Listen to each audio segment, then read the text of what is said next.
বন্ধুরা, চাইছিলাম না যে কোনো ভিডিওতে আসবো। লাস্ট ফিনিশিং এই যে বাইকটা দেখেন, এই বাইকটা প্রথম যখন কিনেছি সরকারকে ভ্যাট দিয়ে কিনেছি, তারপরে রেজিস্ট্রেশন করছি। রেজিস্ট্রেশনের ভিতর ভ্যাট ট্যাক্স সব কিছু আছে। এখন থেকে 110 সিসির উপরে যেই বাইকগুলো আছে তার 125 পর্যন্ত 2000 টাকা পর্যন্ত দিতে হবে সরকারকে।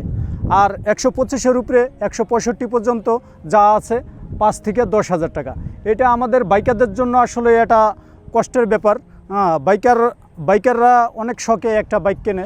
আমি পৃথিবীর অনেক জায়গার অনেক দেশের ভিডিও দেখেছি, কোনো দেশে দেখি নাই যে বাইকারদের জন্য যে ভ্যাট ট্যাক্সের ব্যবস্থা আছে।